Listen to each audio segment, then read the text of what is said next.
We're about halfway through 2026, which means it's time to check in on all the reading challenges I said I was definitely going to limit this year. But somehow I've spent the last couple days planning for HRCYED 3.0 instead. Welcome back to Espresso Shots and Epic Plots. I'm Genevieve. Today I'm sharing my progress for both of BooksandLala's Buzzword Reading Challenges and giving you a sneak peek on my plans for HRCYED 3.0. I'm off to the side here so I can have visuals. I probably will also just put some on the screen as we go. I'm gonna start with BooksandLala's Buzzword Reading Challenge. This is by far one of the easiest reading challenges to complete, and I really enjoy how fun it is. So there's two boards. One is specifically for words in titles, and the other one is for the visuals that you see on the cover. If you are unfamiliar, BooksandLala is another YouTube channel run by Kayla, and she's the one that does these. I will link to the original Buzzword Reading Challenge video for the year from her. So last year I did Our Fantasy. I completed it for the first time, and I decided to add Buzzword because I was looking through it and I was like, oh, these are pretty easy. These are pretty straightforward. It's the least restrictive of all of the reading challenges that I've seen. You can use any book. You can do them in any order. You can double dip if you want, like it's two boards, but if you can find something that fits on both of them, you can do that. So it's basically, it's have fun reading is what it is. And so I was like, sure, why not? I am not doing them in order. On her board, there's 12 spots, 12 prompts, if you will. They are associated with a month. On her channel, she does a monthly reading vlog with her mom, actually, where they go and they pick out the books for the Buzzword Reading Challenge, and then Kayla proceeds to talk about her thoughts on them. I'm doing pretty good with both of these. I'm on track. I'm going to start with the Buzzword Reading Challenge. So these are all prompts related to words in the title of the book. In January of this year, I read Mickey 7 by Edward Ashton. This fulfilled the February prompt, so I was close to when it was due. The February prompt was keyboard keys, a word in the title that could also be a key on the keyboard, not like you use a bunch of keys together to make the word. So for me, this was the number 7 is a key on the keyboard, and in the title, it's not spelled out 7, it is Mickey and then the number 7. Some other options could be the word space, could be shift, could be back. Obviously, the goal is to read something interesting. I read this in January and I gave it 3.75 stars. I've talked a little bit about this already. Mickey 7 is a futuristic world where humans have left Earth for various reasons. You find out a little bit about why humans had to leave Earth. In the current society, there is a job that is called an expendable. An expendable is somebody that gets cloned, and their job is essentially so dangerous that they could die. Their clone is uploaded with their memories. The 7th version of Mickey 7, is in an incident where they thought he has died, so they make a new clone of him. They essentially 3D print him. So there is a Mickey 8, but Mickey 7 has not died. And so both of the Mickeys have to figure out how to live on this ship without letting people know that there are two of them. And it really just kind of gets at these issues related to existence and personality and the meaning of life and things like that, but kind of in a humorous way. I thought it was cute. I thought it was funny. It is a series. My husband and I then went and watched the movie. I thought the movie had a little bit of a different vibe, it followed the story, but the book read a lot more humorous, I think, than the movie did. The movie got a little bit more ominous. I don't know, maybe that's just the way that I read it. I decided not to read the sequel. My mom actually read Mickey 7 and then went on to read the sequel, and she enjoyed both of them. I enjoyed them. A 3.75 is a solid read. It just means that I didn't keep it because I couldn't see myself rereading it. In February, I read Chain Gang All-Stars by Nana Kwame Adjei. I am currently using this for the superlatives prompt, which is the December prompt. I think the original intent of this prompt was to read something that has est at the end, greatest, smartest. So superlatives being things that you would get in yearbooks. You might say that somebody is most likeliest to do this, or the greatest of all time, something like that. I really struggled with this one. Storygraph has both of the Buzzword prompts as challenges, and I definitely use them to find books that were recommended. This is the one where I think a lot of the recommendations don't fit at all whatsoever. Originally, I had the Everything is Tuberculosis as the one one that I was going to read, and it's because, so Everything is Tuberculosis is like the main title, but in the subtitle, I think the word greatest or likeliest is in there. I can't remember exactly what the whole title of the book is. Then I read Chain Gang All-Stars, like I just read it because I wanted to read it, and I was like, you know what, an all-star is something like, that is a superlative. I feel like that's a superlative. It doesn't exactly meet Kayla's criteria. Maybe I'll read something else later on that fulfills this, but for now, I'm going with Chain Gang All-Stars. I gave this 5 stars. I really enjoyed it. It was a very unique take on a really messed up system. It was very Black Mirror-esque. Chain Gang All-Stars is a near future world where the prison system has essentially privatized more than it already has and is creating game shows out of prisoners so that they can try to win their freedom. And it's about as awful as it sounds. It was very multi-POV. I liked a lot of the different characters that we got to see their points of view. There were parts of it that were very like heart-wrenching, a lot of good quotes that I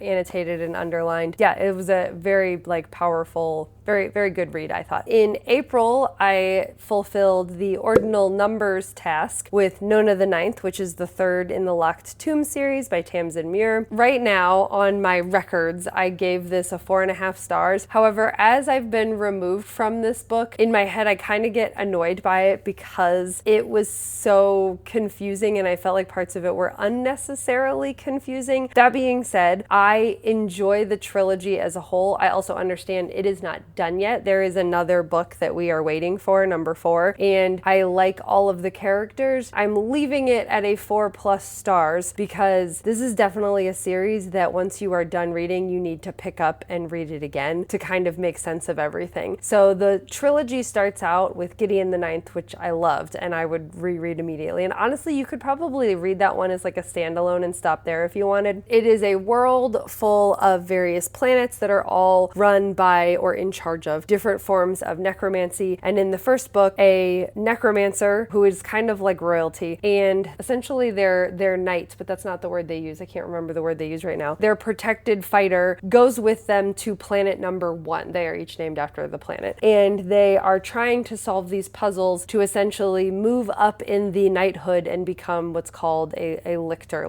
which is kind of like the equivalent of becoming like a knight at the round table. And the series just kind of devolves from there. You can read the first one as a standalone because it's kind of like a locked room mystery where you're doing everything through Gideon's point of view. The second book is a different character's point of view and things get really messed up. The third book is also a different character's point of view and things get even more messed up. And so each book really has a totally different feel, which is just a unique and fascinating concept in and of itself. Also in April, I read Salt Crop by Yume Ketsei. This fulfilled the one-word title prompt for June. It is a sisterly story, a sisterly mystery about a post-climate change issue kind of world where these 3 sisters have been kind of separated for various reasons. One of them has moved to the city but the other 2 sisters haven't heard from her in a while, and so they go on this voyage, on this journey to go find her. It came out of nowhere, wasn't expecting it. I enjoyed it. I kept thinking, that my mom might also enjoy it. I ended up giving this 4.25 stars. And then the last one for this particular board is in May, so just recently I read This Inevitable Ruin, which is Dungeon Crawler Carl number 7 by Matt Dinneman. The prompt for March is This and That. So the words this or that should be in the title. So This Inevitable Ruin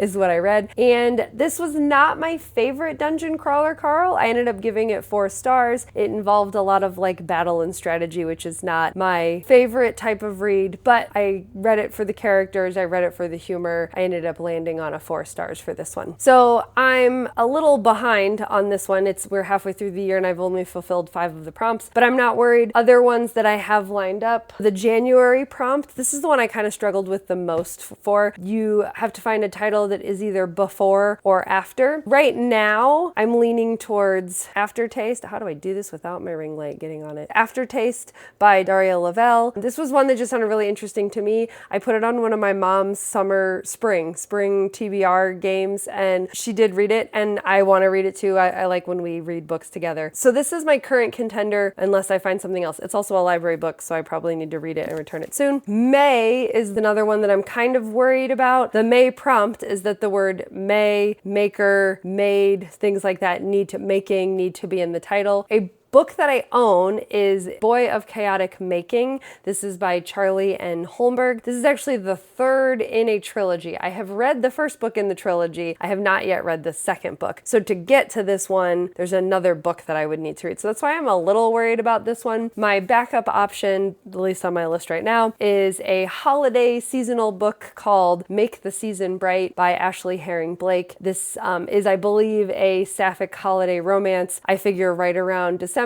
If I haven't made it around to this, then it would be a good, romance books are pretty easy to pick up and read, so that would help me fulfill that prompt. July's title prompt is that the title must contain like an occupation, a job, a career, something like that. My current top choice is A Witch's Guide to Magical Innkeeping by Sango Mandana. It is actually currently wrapped up over on my TBR cart. It is a potential for my June Read It or Unhaul It series where I took all the books that I really want to read, wrapped them up for my birthday, and I'm just trying to read as many as I can until my birthday. So I could potentially pick that one this month. August's prompt is the title needs to have like a group or a club or like society, a league, some sort of like obvious grouping. My top contender for that right now is Her Majesty's Royal Coven by Juno Dawson. I've heard very mixed reviews about this. Everything about it kind of sounds interesting to me. It sounds like it has all of the things that I would like in it. It's about a group of witches that inadvertently work for Her Majesty, like Her British Royal Majesty.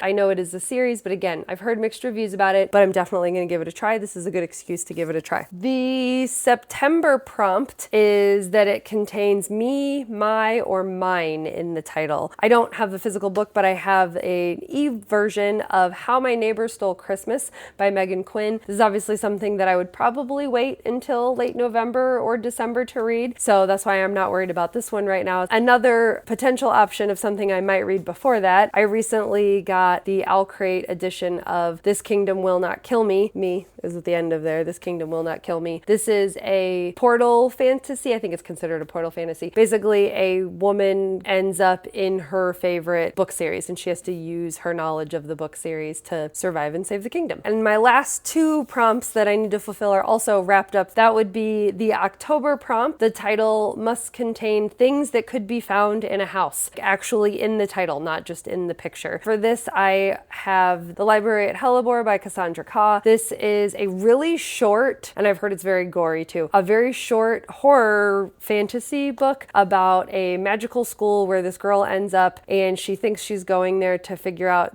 to learn magic or to learn how to use her powers, but she finds out that really the school thinks they're all monsters, locks them in the library and tries to kill them, and they try to see how to survive. It's another one I've heard mixed reviews about. I own it. It looks short. I got it wrapped up over there, and so we'll see if I pull that sometime soon. But a library is something that is in a house, so it meets the criteria. And then last but not least, the November prompt is that the title has to be a directive. It has to give a command. From Aardvark, I don't remember when, but one of my Aardvark picks I picked up a while ago was Kill the Beast. It's a command, Kill the Beast, by Sarah Swift. I've heard really good things about this. It is a standalone fantasy with a male and a female main character who have a very platonic friendship, so it's definitely not a romantasy. I think it was talked about a lot when it came out. I haven't heard about it as much recently, but it is one that I'm still excited to fulfill, so this is a good reason to make sure that I read it. So even though I'm behind, there's potential that I could pull one for my read down my TBR. If for some reason I don't pull one of those before the month is up, then I will probably go ahead and read Aftertaste so that I can return this one to the library. The other Buzzword Reading Challenge is based off things on the cover. This one I'm much farther in, I'm less worried about. These are things that you can find on the cover. They could be big, they could be small. So far in January, I read The Butcher's Masquerade, which is Dungeon Crawler Carl number 5. I don't know why that was so hard to say. So this fulfills the April prompt of a cover featuring an accessory. So accessories are really important in the book. On the cover of this one, Princess Donut plays very prominently, and her little tiara is on the cover, and I think she even has sunglasses in this one too. Carl has accessories, although he's a lot smaller on this cover. I don't think I mentioned earlier, Dungeon Crawler Carl is lit RPG. It's kind of like they're trying to survive a video game, and in most video games, they acquire prizes and prize boxes, which are usually wearable items, and so that's why I thought this would be a good fit for that. And on this particular cover, Donut is much more prominent than she is. Donut's a cat, by the way. I should, if I haven't said that. A talking cat, mind you. She's much more prominent, and her accessories are the best. So in March, I read a novella, The Summer War by Naomi Novik, and this fulfilled the December cover prompt, which was something featuring music. I gave this 4.25 stars. This was a very traditional fantasy feeling novella about a girl who inadvertently curses her brother to never have love, and then she works really hard to break that curse, essentially. It's very short. It's a novella. I highly recommend it. It talks about fairies and fae in more of the traditional terrifying fae sense. It was a nice, quick, light. It wasn't like cozy light. It just felt like a very traditional fairy tale. I like Naomi Novik's other works, and so I like giving her stuff a try. In March, for my Read Down My TBR, I pulled An Arcane Inheritance by Camila Cole. This helped fulfill the May prompt, was to read a cover with a border. When Kayla makes these, she's really big on like design. I think it was a previous job of hers, and so she looks for trends in book covers, and I have noticed there is a trend in books with borders on them, and I wasn't planning on reading this one. I had other ones that were more obviously borders, and then I pulled this one for my Read Down My TBR vlog, and I was like, oh hey, it does have a border, and so I counted it. I gave this book 4 stars. I would not say that I enjoyed it. This is very weird. I'm gonna suggest you watch my vlog if you want more information about this. Essentially, this was a book where I was very frustrated and confused throughout most of the book, but by the time I got to the end, it all made sense. And when I say the end, I mean like the last couple pages. And once I got to the end, I was like, oh, that's kind of cool. I get that. But I did not keep the book because it's one of those books where I can't see rereading it because I already know it's going to happen. And I suppose I could reread it kind of going in, like seeing how other pieces fit together, but I couldn't really see myself doing that. And then I had this whole discussion of like, is a book good if it's frustrating until you get to the end? Or what's the alternative? Is it better to have a book that's really good and then the end is very frustrating, kind of like I felt like with Buffalo Hunter Hunter. But anyway, so I suggest watching my vlog to get more information on that one. So I gave it 4 stars, but I decided not to keep it. I'm still very conflicted about this book. In April, I read Service Model by Adrian Tchaikovsky. This fulfilled the February cover prompt of featuring a silhouette. This is about a robot who accidentally kills his master and then goes out into the world where you find out that something really interesting and, I don't want to say nefarious, apocalyptic-y has kind of happened in the world, and our robot is kind of navigating what his next plan is. It had some interesting commentary on AI, on human life, on like purpose and programming and things like that. Like, it was interesting, it was unique. I thought it was a little bit long in my opinion. There were some places that it went that I didn't get and I felt like could have been cut. I kind of felt like it would have been better as a novella or shorter than it was, like maybe by 100 pages. I gave it 3.75 stars. I don't regret reading it. If that sounds up your alley, then, you know, I would say go for it. I am going to try some other Adrian Tchaikovsky though. He has a book coming up soon called Green City about raccoons that I'm going to try. We'll see if Service Model was maybe just a one-off. In May, I read The Compound, let's see if I can say her name, by Aisling Rawle, I think is how you say her name. It's Irish. This fulfills the September prompt, which is that the cover must have smoke or fire. This is a post-apocalyptic-ish kind of climate-y war world, except our main character has been accepted onto a reality show where her and a bunch of other beautiful people live in this house, and they can live there as long as they want, as long as they meet certain criteria, fulfill these certain things, and they can get anything they want. I really enjoyed this. I don't watch a lot of reality shows. It was like reading a book on a reality show where you're like, oh my god, why are these people doing this? I would never do this. You know, like they act kind of weird and crazy. I gave it 4.5 stars. I think it could have potentially been a 5-star. The author, I read, it was either the introduction or the afterword, I can't remember. I think it was the afterword. She is an English teacher, and her students had a discussion about consumerism, and that's what kind of sparked this book. And I think that is an excellent, the book is about consumerism and stuff and what you would do to get more stuff. I wish that she would have brought in more of the post-apocalyptic climate war stuff that you heard heard was going on in the outside world. I thought that would have become a bigger plot point. I think it would have made an interesting addition to the plot point. Like, what would you do to stay in this house to avoid going back to the real world? I think that could have been another interesting mix. But overall, I enjoyed it. I thought it was a wild ride. It was a quick read. Every time I put the book down, I just kept wanting to go back to the main character and get in her head. Also in May, I read Sorcery and Small Magics by Maiga Ducey. I read this for my May read down my TBR. This fulfilled the November reflection prompt. The cover of this book it's like a very symmetrical reflection of each side. This was a book. I gave it 3.5 stars. It wasn't really good. It wasn't really bad. What you saw was what you got. I think it is rated very highly on Goodreads, so maybe it just wasn't for me. If you want to know more about it, I suggest going to watch my vlog where I talked about it in depth. This month, here's a little spoiler sneak peek on my Read Down My TBR vlog. It might have been the first book I pulled, was Female Fantasy by Aman Haririkia. I was really excited to pull this. It fulfills the August prompt, which is a cover featuring damage. This book is about a writer it's a romance book that is about a writer who loves this particular romantasy series, and she writes fan fiction for it. She finds out that the main character of her favorite fantasy book, romantasy book, is based off of a real person, and she goes on this road trip to find him. Insanity ensues. It didn't go the direction I thought it was going to go. It was very fun. I loved our main character. I ended up giving this 4.25 stars either next week or the week after. I can't remember what order these are going to come out. I will post my vlog where I talk more about this one, so make sure you like and subscribe so you can hear more of my thoughts on this book specifically. The ones that I haven't fulfilled yet, so I'm a lot farther ahead on the cover prompt. The January prompt is to read a book where the cover features an internal body part, and so for that I have lined up The Devils by Joe Abercrombie with this nice skull on here. This is about he's either a monk or a priest, I think he's a monk, who thinks that he's getting this assignment, this very religious assignment, and he ends up with a band of miscreants, basically. Like, I think there's a succubus and a vampire and like a bunch of evil people, and they go on a journey. I've heard the humor in here can be hit or miss. I've never read any Abercrombie before. I'm excited to give this one a try. I do have a friend that just read this and he ended up enjoying it. Took him a while to get into though, I know. March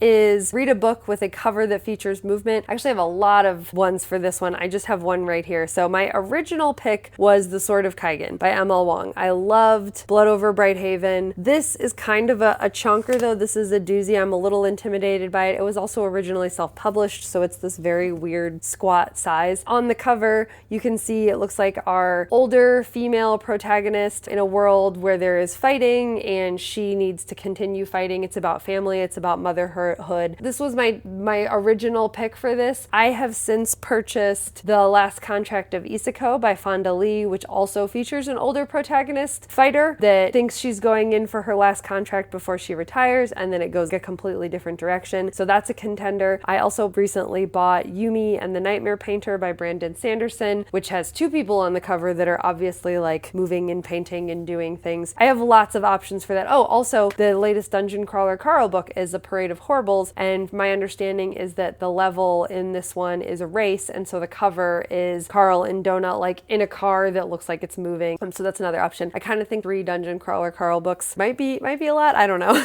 So I have options for this one. A cover featuring wings. Oh, both of my options for this are also wrapped, so I could potentially read them this month. Red City by Marie Lu. I think it feels almost like rival families, godfathery, alchemy, two friends from different families, almost like a little Romeo and Juliet. Their families are fighting. So that's one option. The cover has, is it a griffin? It's a lion thing with wings. I can't remember what mythical animal that is. Or the other option, one that I really want to read, The Night and the Moth by Rachel Gillig, has a moth on the cover, which is wings. This is about an oracle named Six. She's one of many girls. Their name is their number that can see the future, and she ends up somehow in this story with a knight, and I hear that this has a really funny gargoyle. I've heard mixed reviews about this. Most people seem to enjoy it, and the next one is coming out soon, and the covers for these are gorgeous. A cover featuring metallic elements, that's the July prompt. This I got from Aardvark. I'm really excited about this. This is Local Heavens by KM. I'm assuming it's Fajardo is how you say it. This is a sci-fi retelling of The Great Gatsby, plus it's gay, although we all kind of think The Great Gatsby was gay anyway. Nick Carraway moves to this town. It's 2075. It's the future. future New York City and he meets the alluring Jay Gatsby. But I was just really intrigued by like a gay retelling sci-fi version of The Great Gatsby. The Great Gatsby is one of those books that I read in high school, and I'm glad I read in a school setting because I don't think I would have gotten as much out of it if I had just read it by myself. Last but not least, the October prompt is a cover featuring a door, keyholes, those types of things. Originally, and I could still potentially read, The Ending Writes Itself, which is by Evelyn Clark, which is a pseudonym for V.E. Schwab and then another writer friend of hers. This came out recently and I was really excited to read it. It's been getting kind of mixed reviews, so I'm not gonna buy it. I think I have it on hold at the library, like it's coming to me from the library. So we'll see. That is a potential contender. My backup contender is a book that I've had on my shelves for a while, The Courting of Bristol Keats by Mary E. Pearson. It has a keyhole up here, these sprayed edges, there's a keyhole. There is, oh, I thought there was a key, but that's an F. Oh, these are keys, like these are keys right here. This is about a girl who, if I remember right, I believe her father, both of her parents are lost. She's struggling to stay alive, and then she reads a letter that basically says her father is still alive, but he's been taken to the fairy world. I bought this a while ago when I was like all about the pretty books. I heard good things about this. The reviews have gone down. I think I will read it. I don't think it's going to be the best, but I'm still willing to give it a try. I know there's a sequel too. So this is one of those where I want to read it to see if I want to get the sequel. So as you can see, I'm farther ahead on the Buzzword cover challenge. So I'm not so worried about fulfilling one of those this month. I still have some wiggle room. I might pull The Night in the Moth or Red City for my read down my TBR. If I do, awesome, great. If I don't pull anything this month, I definitely have some wiggle room on this one. Okay, my camera's dying, so I have to see if I can do this next one quickly. If you are not familiar with HRCYED, or if you heard me say that weird word HRCYED earlier and were like, what the heck is that? So this stands for the hardest reading challenge you'll ever do. QWERTY, which is the booktuber that hosts HRCYED, recently announced all of the prompts for HRCYED 3.0. I have been watching Sarah at Freshly Read Books complete her HRCYED throughout this past year, and it's been really fun to watch, and it's really forced her to read outside her comfort zone and read lots of different books. And so I was like, oh, maybe I'll try that next year. And I kept hemming and hawing, and then I subscribed to QWERTY, and then I saw the announcement, and then I was like, you know what? It's summer. Let's see what it would really be like to do this.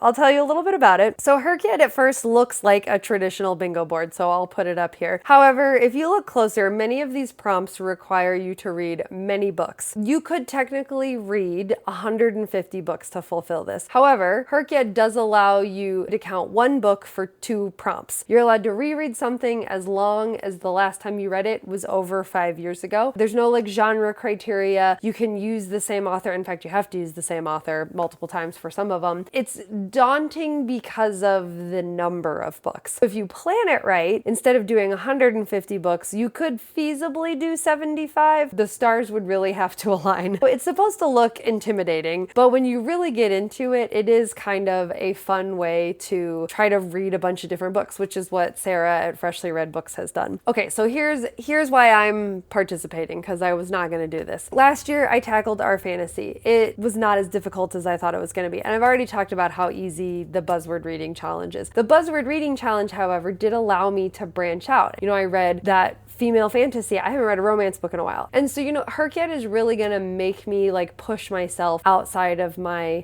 typical genre. It starts July 7th because that's the booktuber's birthday. I will probably start July 1st just for my own sanity. Yeah, the prompts just look really fun. I'm not gonna go over all of them. A lot of them are self-explanatory. Some of the ones that I think are a blast are the familial terms. So finding books that have like mother, father, husband, brother, daughter, all of those things in it. There's one that she called Bookception. This one I think is hilarious. So a lot of times we read books and they mention other actual books in them. Sometimes they mention made up books too. This prompt asks you to read a book that mentions a real book and then go read that book. It is a very specific prompt, but it's not impossible. You just have to do a little bit of research, or maybe you accidentally come across it. She also introduced me to this concept, this word puzzle game called Shiratori, which in English we would essentially say a word. The last letter of that word must be the first first letter of the next word. It's Japanese. In Japanese, each of their characters are 2 syllables, give or take. It depends on, they have some that are just 1. The idea is doing it with books. So finding a chain of 5 books that connect the first letter and last letter of the book title. So that was fun to figure out, like a little bit of a word puzzle. Another fun one is a whole prompt about your birthday. You have to read a book that was published the month you were born, not the year, but the month. To find a book that features your birthstone, your birth flower, your birth tree, which I didn't even know was a thing, your zodiac, your Chinese zodiac, and then the meaning of your name. So those were just really fun ways to try to find books. Last year for HRCYED, she did one where you had to pick a book that was blurbed by, I think it was like 3 different authors. Then you had to read books by those authors. This year she did an anthology of authors. So you have to read an anthology and then read books by at least 6 of the people in that anthology. So basically read a short story collection and then read books or other short stories by those same authors. And I was like, oh, that's kind of fun. Some of the ones that I'm finding intimidating, if you will, or I'm finding a hard time double dipping, like finding a title that fits with other prompts. The periodic table of elements. This sounds right up my alley. There's 118 elements. I do a whole chemistry unit. My second master's education program was in chemistry. Like, I love chemistry. Yes, gold and silver show up a lot, but you have to find, I think it's 5 or 6, I can't remember which one, books that have elements in the title, and they have to be different. Like, I can't read 6 books that have gold and silver in them. And so this one is proving to be a little bit challenging. I think I'm going to end up reading some nonfiction, like the Radium Girls, and there's the Silicon Valley book that I'm interested in, and both of those are elements. Another one that involved a little bit of research that I almost feel like you would have to accidentally come upon is like character to author or fiction to author. So read a book where the main character's name or a main-ish character's name is similar to an author's. Read a book by that author and then find another character with, basically make a chain of 3 character to authors. That one involved research, again, one you might stumble upon. Last year she did the rainbow, like the cover rainbow. Now the word has to actually be in the title, which has been pretty easy. Again, you can do some double dipping, like I said, with gold and silver. However, orange, purple, and blue are proving to be really difficult. I've already read the color purple. I don't really want to read the color purple again. There's not that many books that have purple in the title, so that's proving to be difficult, but it's gonna help me branch out and try some other things. And then the last prompt that was surprisingly difficult was one related to weather. Finding books where the cover of the book showed different types of weather. And I was like, oh, that should be easy. Not a lot of books show you enough scenery that you get weather. And sometimes it's just like a nice sunny day, but if you can't see the sun, that doesn't count. I've been spending my first couple weeks of summer break planning and trying to see if this is possible and seeing if it's even feasible for me to read this many books. And that's been kind of fun. So I'm going into HRCYED 3.0 pretty positively. I know there is a big difference between planning a TBR and actually reading the books on a TBR, although they're both kind of fun. My approach this year is, it's my first time, so I'm either gonna see how long it takes me to complete it, even if it's more than a year, or I'm gonna see how much I get done in a year. And if I don't complete it, it's not the end of the world. That's a lot of prompts, and if I even come close, that would be fun. But who knows? Maybe I can do it. Maybe if I plan things out right, if anything, I'll find some good reads. At the end of the day, that is my goal. My goal is to not try to force anything, to just read really good books and try to branch out and read a different variety outside of like a lot of fantasy and sci-fi. I am really trying to start with books that I own, but if I can't do that, I'm going to utilize my library. It's just been fun watching other people go through this and really think about the books they're reading, and so I figure I wanted to try it as well. That's all I have for now. Are you doing any of these reading challenges? Are you interested in any of them now? If you liked any of my visuals for HRCYED, let me know. They're on Canva. I stole them and changed them. Somebody else had some that I edited, so I didn't create them. I started with a base that I then changed. So if you're interested in any of those, let me know. Make sure you subscribe so you can check out my June read down my TBR and see what I thought of female fantasy more in depth. And also in September, I'll do a halfway check-in for our fantasy as well. If you subscribe, you'll also know when that one pops up later. Like if you liked, and so I was literally about to say goodbye and my camera died. It had been warning me. We were creeping down to the 1% and then it just shut off. And all I had to say was, until next time, happy reading.